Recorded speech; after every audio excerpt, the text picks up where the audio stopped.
به نام خدا، با عرض سلام و وقت بخیر خدمت دانشجویان گرامی. بنده عبادست هستم، استاد شیمی عمومی یک این ترمتون. معمولا جلسات اول به حالا آشنایی میگذره، حالا استاد خودش رو معرفی میکنه، با دانشجویان آشنا میشم. خب متاسفانه شرایطی پیش اومده که نه من میتونم شماها رو ببینم و معمولا شما هم حالا نمیتونید منو ببینید، تا اینکه حالا ببینیم شرایط به چه گونه ای میشه. متاسفانه ترم اول شما هم اینجوری شروع شد، یکم هم دیر شروع شد. حالا بحث این که از نظر درسی که عقب بیفتید هست، بحث اینی که حالا آشناییتون خیلی کم هست با دانشگاه هم هست. خب قبل از این که من شروع کنم به درسمون، که من الان کتابی که حالا از روش میخوایم تدریس کنیم رو براتون آوردم، قبل از این که اصلا وارد بحث تدریسمون بشیم، یکم در مورد دانشگاه میخوام براتون صحبت کنم. معمولا بچه های ترم اولی که میان دانشگاه از هیچی اطلاع ندارن. حالا یه قوانینی هست که من نظر شخصی اینه که اگه شما ترم اول این قوانین رو دانشگاه رو بدونید، خب خیلی میتونه بهتون کمک کنه که حالا تصمیماتی که میخواید بگیرید در آینده از همین ترم اول شروع کنید و به فکر باشید که باید چه بکنید. خب من اول یه مختصری در مورد حالا خودم یه توضیحاتی رو بدم و بعد انشالله میپردازیم به این موارد رو توضیح میدیم. بعد انشالله میپردازیم دیگه به درسمون و قوانینی که انشالله من برای این درس برای شما انشالله میگم و انتظار دارم که رعایت کنید. ببینید الان تنها ارتباط ما با شما از طریق همین سایت دانشگاه هست.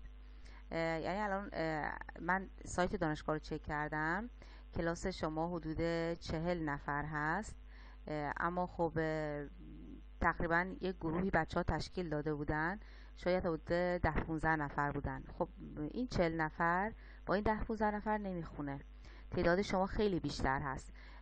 حالا یه آقایی هست به نام آقای درخشان، با اجازه ایشون من شماره موبایلش رو اینجا اعلام میکنم تا هر کدوم از بچه ها، چون ما فقط ارتباطون از طریق این سایت هست، شمارش رو به ایشون بده و ایشون شما رو عضو گروه کنن. البته من خودم توی گروه حضور ندارم، اما خب برای اطلاع رسانی این گروه خیلی لازم هست. به عنوان مثال حالا من وارد شدم، بیشتر توضیح میدم. من میخوام جلسه آنلاین بذارم دیگه، من اعلام میکنم به آقای درخشان. آقای درخشان توی گروه اعلام میکنه که فلان روز و فلان ساعت مثلا ما آنلاین میخوایم کلاس برگزار بشه که انشالله دانشجوها شرکت کنن. پس لطف کنید حتما این کار رو انجام بدید و عضو گروه بشید که اطلاعیه ها یا مطالبی که ما میخوایم برای مثلا موارد مختلف بیان کنیم، فقط از طریق این گروه ما میتونیم اعلام کنیم. با اجازه ایشون من شماره تماسش رو میگم. آقای درخشان هستن 0939 840 85 75. لطف کنید که بهشون پیام بدید، هر کی که شیمی عمومی یک داره بهشون پیام بده که ایشون عضو این گروه کنه.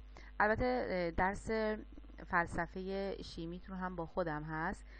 حالا اگه بهشون پیام دادید بگید که حالا اگه هر دو درس رو با من داشته، که معمولا هستن دیگه، ترم اولی‌ها براشون هر دو درس ارائه شده، بگید که عضو هر دو گروه بشید که دو گروه مجزا براتون تشکیل داده بشه، که اگه اطلاعی بود من به ایشون میگم که توی گروه بذاره. خب این از این مورد. بنده خودم رو اول معرفی کنم. من عبادست هستم، دکترای شیمی عالی دارم، لیسانسم رو دانشگاه تهران گذروندم، البته رتبه اول دانشگاه تهران بودم. بعد از اون امتحان حالا افق رو که دادیم، دقیقا ما ترم 6 حالا اینا رو براتون توضیح میدم انشالله، یه چطور بخونید از همین الان اگه میخواین انشالله ادامه بدید. ترمایی تقریبا 6 بود دیگه. ما ترم 7 دیگه، اول ترم 7 امتحان دادیم، امتحان فوق لیسانس دادیم یا همون کارشناسی ارشد. من رتبه‌ام 2 رقمی شد، اما خب حالا به دلایلی که میخواستم نزدیک به شهر خودم باشم برای تدریس، برای درس خوندن، دانشگاه چمران رو انتخاب کردم. در صورتی که با این رتبه 2 رقمی که آورده بودیم و امتیاز رتبه اولی که از توی لیسانس داشتیم، میتونستیم هر دانشگاهی که توی حالا تهران هست از سنتی شریف تا بقیه رو من میتونستم انتخاب کنم. اما خب حالا به دلایلی برگشتیم و دانشگاه چمران. کارشناسی ارشدم رو من دانشگاه چمران خوندم، باز اونجا هم رتبه اول شده بودم. حالا با مثلا در فارغ التحصیلی منظورم هست. بعد از اون که امتحان دکترا دادیم و توی کشور حالا رتبه اول شدیم امتحان دکترا. اما دیگه من همه رو دیگه چمران ادامه دادم، نخواستم برم جای دیگه چون نزدیک بود و چون حالا مثلا برای دکترا ما 4-5 سال میخونیم، دوباره ارشد 2 سال هست، یعنی خیلی زیاد هست اون سالهایی که میخونیم. واقعا اگه دور از خانواده باشیم یکم سخت است. دکترا هم دانشگاه چمران گرفتم، فوق دکترا هم یا همون پسا دکترا بهش میگن، اونم دانشگاه چمران گرفتم و الان در خدمت شما هستم. گرایش من شیمی عالی هست. میدونید که به ارشد به بعد شما گرایشاتون تغییر میکنه. الان همه شما به صورت کاربردی اومدید، میتونید گرایش های مختلف رو انتخاب کنید انشالله برای ارشد رو و ادامه تحصیل بدید اگه علاقه ای دارید.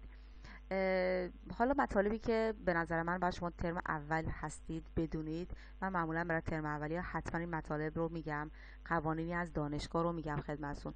ببینید شما از ترم اول که در دروسی رو پاس میکنید، معمولا ترم اول اجباری هست، به شما یه دروسی رو میدن. حالا فکر کنم دروس شما رو هم کم کردن، اینجوری که من اطلاع دارم از معاونت دانشگاه اینجوری گفتن که یکم درساتون هم حتی واحداتون کمتر کردن، که حالا چون ما بیشتر مجبوریم بهتون درس بدیم یکم فشار کمتر روتون بیاد چون مدت زمان کم بوده. به شما یه واحدایی رو میدن که اجباری هست، شما میگید این واحد رو. الان تنها واحدی که شما اختصاصی دارید همون شیمی عمومی یک هست، بالا تاریخ فلسفه شیمی که هر دو مربوط به گروه شیمی است. بقیه‌اش رو میدونم شما گروه های دیگه دارید، مثلا فیزیک دارید، ریاضی دارید و شاید عمومی هم داشته باشید. حالا پس شما از شیمی عمومی یک تازه شروع میشه کارتون.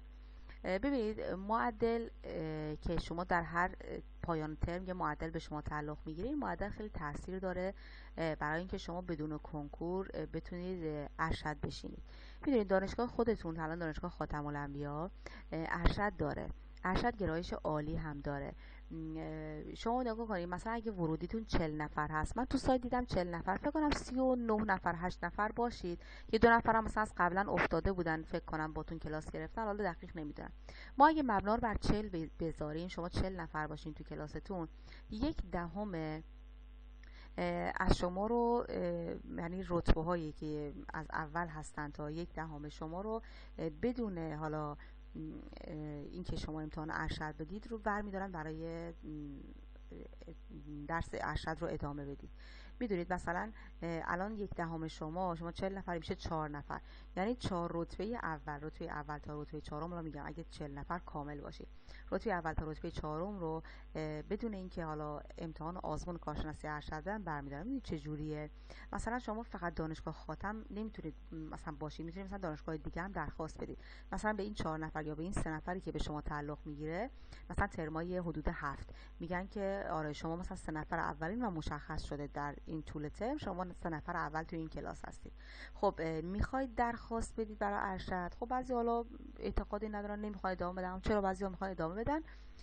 از این 3 نفر هر کی خواست ادامه بده میگن درخواست بده. مثال میزنم، میگن شیمی کاربردی مثلا دانشگاه فلان و فلان چند تا دانشگاه رو میبرن، اینا با معدل میپذیرن، اینجوری میگن. پس شما درخواست میدید به این چند تا دانشگاه، حالا بعد یه مصاحبه براتون میذارن، میگن خب افرادی که مثلا 10 تا درخواستون دانشگاه داشته در مصاحبه میذارن برای این 10 نفر، از تو مصاحبه میگن علمتون در چه حد، در چه حد بلدید، بالاخره سوالای علمی میپرسن.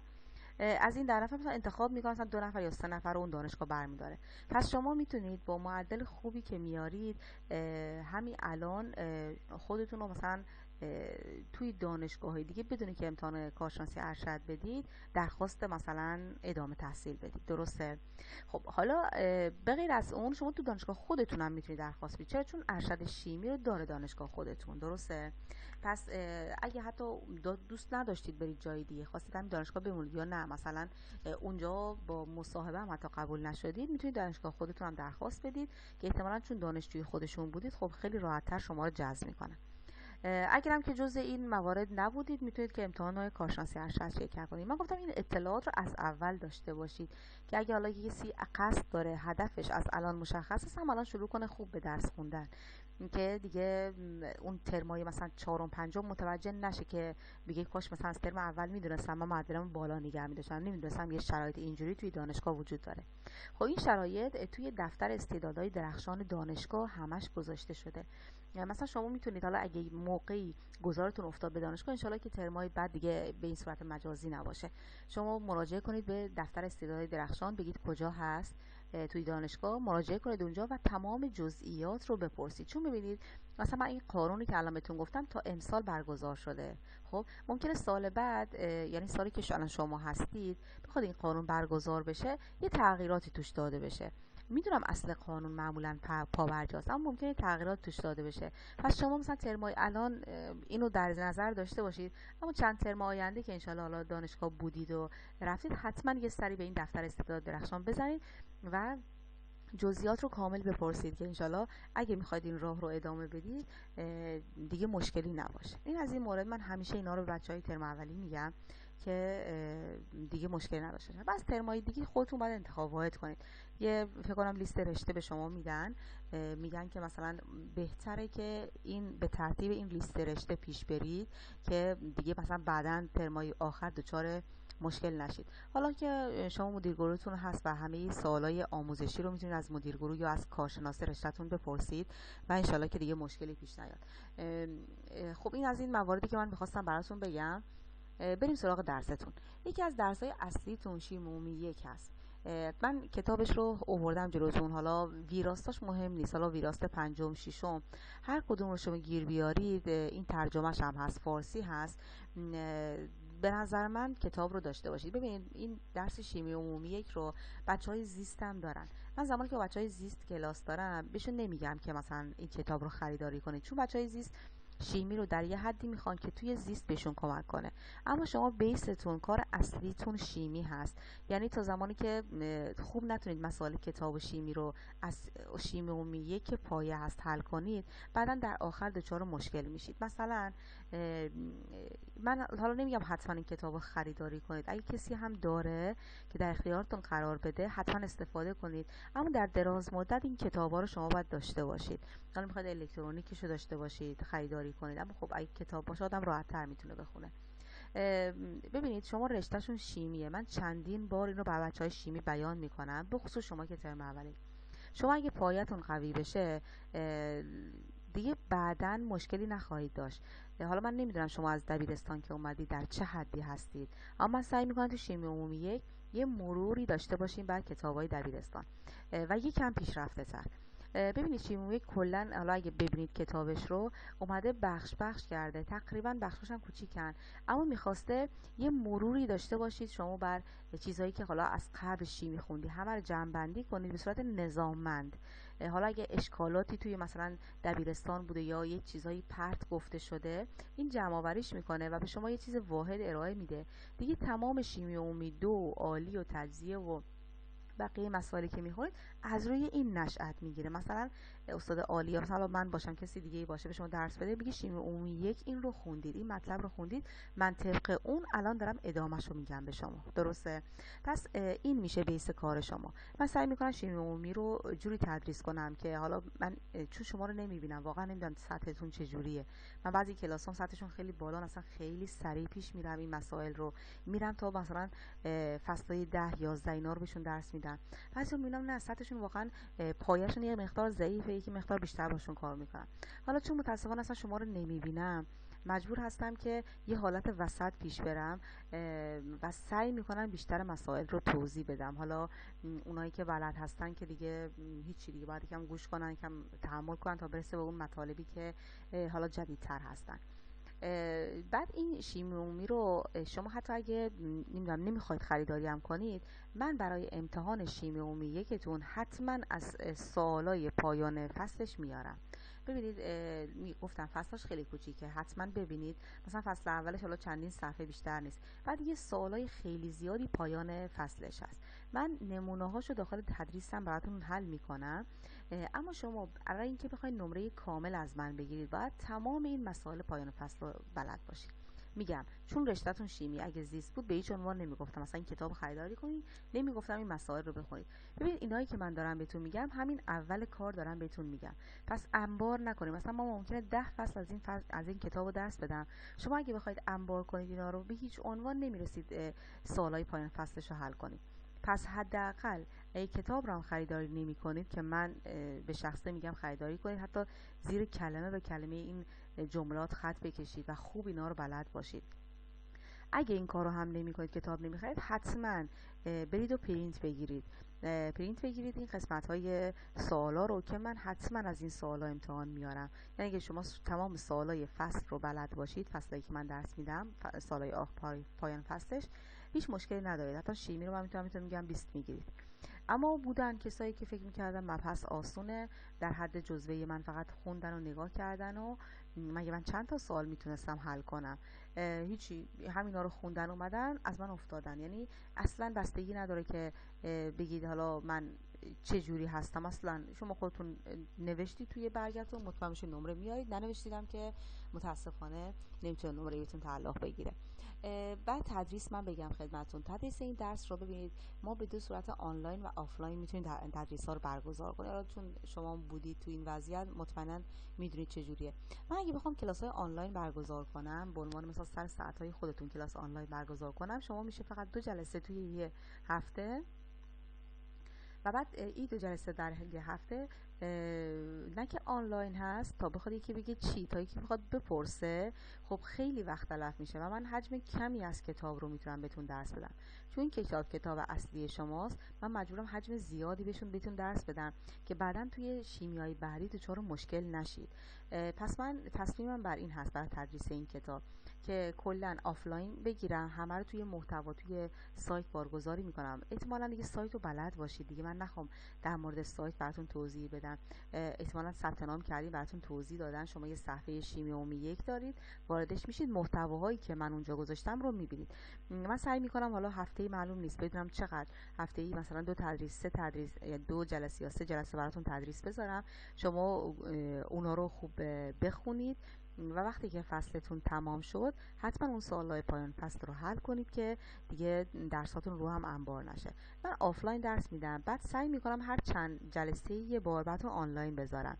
اون آنلاین رو دیگه تدریس جدید انجام نمیدم، فقط رفع اشکال انجام میدم.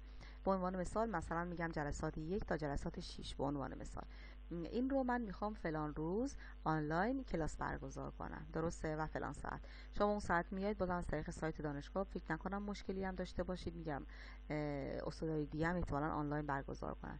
میایید اون ساعت حضوری میزنید و من حالا هم شما رو بهتر میشناسم، هم میگم اشکالاتون رو بپرسید دیگه. هر چی اشکال تو اون جلسات داشتین سعی میکنیم رفع کنیم تا بعد دوباره تدریس حالا آفلاین میدیم، دوباره ما رفع اشکال میکنیم. پس کلاسای آنلاین رو میذاریم کلاسای رفع اشکال که اگه شخصی نتونست شرکت کنه در اون لحظه مشکلی پیش نیاد، از درس عقب نمیمونه. اما اونایی که حالا مشکل دارن و خودشون تمایل به شرکت دارن میتونن شرکت کنن و اشکالاتشون رو بپرسن. اما من همیشه میگم برای کلاس‌های آنلاین من یه نمره مثبت در نظر میگیرم. بالاخره اونایی که زحمت میکشن میان کلاس آنلاین، این خودش نمره مثبتی براشون در نظر میگیرن که انشالله برای پایان ترم یه نمره کمکی داشته باشن. چون به نظر من اومدن نشستن و همون رفع اشکال کردن خیلی به نفعتون هست. من این تصمیم گرفتن که به این صورت عمل بشه. خب فکر کنم تمام موضوعات رو گفتم. بریم سراغ درستون. حالا نمیدونم تا کجا بتونیم درستون رو بگیم خدمتتون، اما خب یه مقدار از درستون هم بگیم که آشنا بشید با نحوه تدریس بنده و بعد انشالله شروع کنیم و جلسات بعدی رو انشالله براتون پر میکنیم. خب نام کتاب این هست، حالا میگم امیدوارم که حتما تهیه کنید و داشته باشید. خب فصل اول این کتاب ارقام با معنی هست یا significant figures. این ارقام با معنی نه فقط اینجا به دردتون میخوره بچه، تا حالا هر زمانی که دارید شیمی میخونید و نیاز دارید حالا ضرب و تقسیم زیادی انجام بدید، این ارقام با معنی به دردتون میخوره. به خاطر همین توی فصل اول کتاب شیمی عمومیتون آوردن که توی فصل‌های بعدی بتونید ازش استفاده کنید. خب من یه قسمتی از این ارقام با معنی که توی فصل اول هست رو توضیح میدم خدمتتون، بقیه‌اش رو انشالله میذارم برای جلسات آینده. فصل‌های اول فصل‌های کوتاهی هستن، خب خیلی سریع‌تر ما میتونیم پیش بریم. خب اصلا ارقام با معنی چی هست؟ ارقام مربوط به یک اندازه‌گیری صحیح را بهش میگن ارقام با معنی. این ارقام شامل تمام ارقامی است که با قطعیت معلومند به اضافه یک رقم تخمینی. مثلا ما میگیم عدد اصلی ما 2 هست به اضافه و منهای 1/10. درسته؟ پس یه عددی هست که با قطعیت مشخص هست به اضافه یک رقم تخمینی. خب حالا قواعدش رو بخونیم ببینیم ما مثلا یه عددی رو بهمون بدن متوجه میشیم چند رقم با معنی داره یا نه. به عنوان مثال صفرهایی که برای تعیین محل اعشار به کار می روند با معنی نیستند. خب یعنی چی؟ یعنی اگه من عدد 3 رو بهم بدم با عدد 300، هر دو رو میگم یک رقم با معنی دارند. خب نگاه کنید، این 3 سانتی متره، این 300 متره. یعنی من به شما بگم 3 سانتی متر چقدر متره، میگه 300 متر دیگه. میخواد بگه که این اعشارهایی که ما به کار میبریم برای که واحدها رو تغییر بدیم تأثیری روی ارقام با معنی نداره. پس اینجوری میتونم بهتون بگم اگه یه عدد ثابت داشته باشید هیچ اعشاری نداشته باشه، خب میشه چی؟ یک رقم با معنی. زمانی که ممیز دارید چون قبل از ممیز صفر هست، پس این صفرهایی که عدد جلوشون نیست همه میشن بی معنی، فقط این 3 میشه با معنی. پس این هم یه رقم با معنی داره. اگه مثلا جای این صفر اولی شما 1 داشتید، 1 + 0 3، الان دیگه این صفر معنی پیدا میکرد چون قبلش عدد بود. پس اگه توی اعشارا قبلش عدد باشه بعدش صفر باشه، صفرهای بعدش با معنی میشن. اما زمانی که همش صفر باشه هیچ معنی به شما نمیتونه القا کنه، پس میگید این یه رقم با معنی داره. اما اگه اینجا 1 بود، 1 + 0 3، کلا 3 رقم با معنی بود، هم 1 هم 0 هم 3 میشد رقم با معنی. پس صفرهای قبل از عدد بی معنی هستن. درسته؟ همون صفرهایی که توی اعشار بعد از عددن معنی دارن. خب حالا بیشتر توضیح میدیم. هر دو دارای یک رقم با معنی هستن. منظورش این هست صفرهای مربوط به مقدار دوم فقط برای مشخص کردن محل ممیز به کار می روند و با معنی نیستند. دقت یک اندازه‌گیری با تغییر واحدها افزایش نمی‌یابد. پس دقت یک اندازه‌گیری با تغییر واحدها افزایش پیدا نمی‌کنه. این رقم با معنی، اینم یک رقم با معنی. خب صفرهایی که نتیجه اندازه‌گیری باشند با معنی هستند. صفرهایی که نتیجه اندازه‌گیری باشند با معنی هستند. به عنوان مثال این نگاه کنید، من چند تا رقم رو دادم گفتم مشخص کنید با معنی هستن یا نه. این نوشته 10. درسته؟ خب چون اولش عدده پس صفرهایی که بعد از اعشارم هستن با معنی هستن. 10 = 3 تا صفر گذاشته. خب وقتی این 3 تا صفر رو گذاشته یعنی دقت من به اندازه 1000 بوده. درسته؟ وگرنه اگه برای شما عدد 10 میذاشت میشد یه رقم با معنی، فقط یک. اما الان میبینید 10 رو که گذاشته ممیز گذاشته 3 تا صفر گذاشته. درسته؟ چون این صفرها بعد از عدد هستند با معنی هستند. پس الان این میشه 4 رقم با معنی. 1 0 0 0 0. درسته؟ پس این میشه 4 رقم با معنی. مثلا عدد 600 یک رقم با معنی داره. درسته؟ چرا یک رقم؟ چون درسته این 2 تا رقم بعد از عدد هستن اما اعشار به کار برده نشده. شما زمانی صفرهاتون با معنی هست که هم بعد از عدد باشن هم اعشار توش به کار رفته باشه که دقتشو مشخص کنه. درسته؟ پس الان 600 تنها رقم با معنیه، اون 2 تا صفر رقم با معنی نیست چون من دقت رو نمیدونم چقدر داره، حالا اون ترازو یا اون چیزی که ما باش اندازه گیری میکنم. پس این میشه یک رقم با معنی. خب مثلا این مورد چند رقمه؟ خب مشخص عدد داره، ممیزم داره، پس میشه 1 2 3 4 5 رقم با معنی. این یکی رو نگاه کنید، این 2 تا صفر بی معنیه چون قبلش عدد نیست. درسته اعشاره اما عدد قبلش نیست، پس من باید هم عدد داشته باشم هم اعشار داشته باشم. اما اینجا رو نگاه کنید، این 4 که میاد دیگه این 2 تا صفر با معنی میشه، پس میشه 400 یا 3 رقم با معنی. درسته؟ خب اینجا که مشخصه دیگه این صفر هیچی، اینجا 3 تا رقم با معنی دارم. حالا زیاد توی کتاب همون کتاب شیمی عمومی 1 سوال زیاد هست که میگه چند رقم با معنی داره و شما میتونید تمرین داشته باشید. و ارقام با معنی رو بیشتر باهاش آشنا بشید. خب یه مثال زدیم. برای اعدادی مانند 600 میتوان از روش نمادهای علمی استفاده کرد و عدد را به صورت توان 10 نوشت. باید به محل ممیز دقت کنید. خب من گفتم 600 یه رقم با معنی داره، درسته؟ خب میخوام جوری 600 رو بنویسم که مثلا 2 رقم با معنی یا 3 رقم با معنی داشته باشه. باید چیکار کنم؟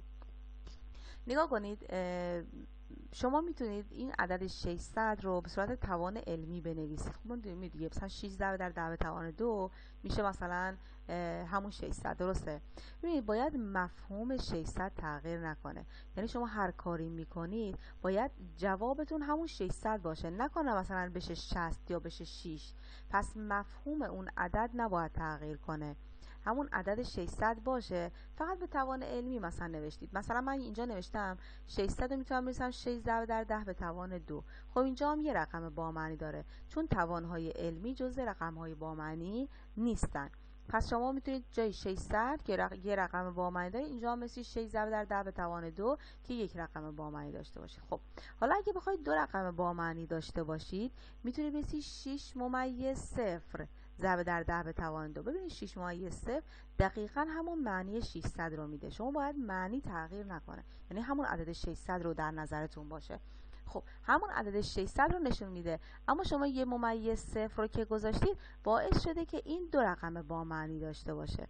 پس 600 رو اگه اینجوری بنویسید میشه 2 رقم با معنی، درسته؟ خب پس به این صورت میتونید به 2 رقم با معنی تبدیلش کنید. اگه بخواید به 3 رقم با معنی تبدیلش کنید، باید بنویسید که 6 ممیز 2 0 ضرب در 10 به توان 2. ببینید ممیز 2 0 روی عدد 600 تاثیر نداره، انگار همون 6 ضرب در 10 به توان 2 که میشه 600. اما شما برای اینکه رقم با معنی رو زیاد کنید، یه ممیز گذاشتید، 2 تا 0 بعد از ممیز گذاشتید که میخواد این صفرها با معنی بشن، درسته؟ پس این هم میشه 3 رقم با معنی. خب این مثال رو به این دلیل زدم که شما مثلا یه عددی رو داشتید و ما مجبور کردیم شما رو که این عدد رو به 3 رقم با معنی، 2 رقم با معنی یا هر چیزی که ما به شما گفتیم تبدیل کنید، پس میتونید تبدیلش کنید، درسته؟ اینجور نیست که فقط جوابی که ماشین حساب به شما میده رو شما برای ما وارد کنید بگید من کاری از دستم بر نمیاد، مثلا اینجا 2 رقم با معنی همین. پس شما میتونید تبدیل رقم‌های با معنی رو به هم دیگه هم انجام بدید. خب گاهی شمار ارقام حاصل از یک محاسبه بیش از شمار ارقام با معنی است. در این موارد با استفاده از قواعد زیر میتوان نتیجه محاسبه را تا شماره صحیح ارقام با معنی گرد کرد. خب منظور اینه که الان شما یه رقم با معنی داشتید، میخواستید به 2 یا 3 رقم با معنی تبدیلش کنید، یاد گرفتید. اما حالا اگه عکس این حالت باشه، مثلا 5 رقم با معنی داشته باشید، من از شما بخوام اینو تا 2 رقم با معنی بیان کنید، خب بعضی اعداد رو شما مثلا باید حذف کنید، درسته؟ خب این رو هم یادتون میدم. پس الان تا حالا چی یاد گرفتید؟ یه ارقام با معنی کم باشه بخواید زیادش کنید، یاد گرفتید چیکار کنید. اولا میتونید توان علمی استفاده کنید، دوم میتونید یه ممیز با 0 استفاده کنید که تعداد ارقام با معنی شما زیاد بشه. اما حالا این مورد دوم رو انشالله میذارم برای جلسه آینده. موردی که به شما تعداد ارقام با معنی زیاد بدن، بگن شما اون رو به تعداد کمتر تبدیل کنید. حالا اون رو انشالله جلسه آینده کامل براتون توضیح میدم. خب پس این جلسه کافیه. انشالله من این جلسه به پایان میرسونم. تا جلسه آینده، خدا نگهدارتون.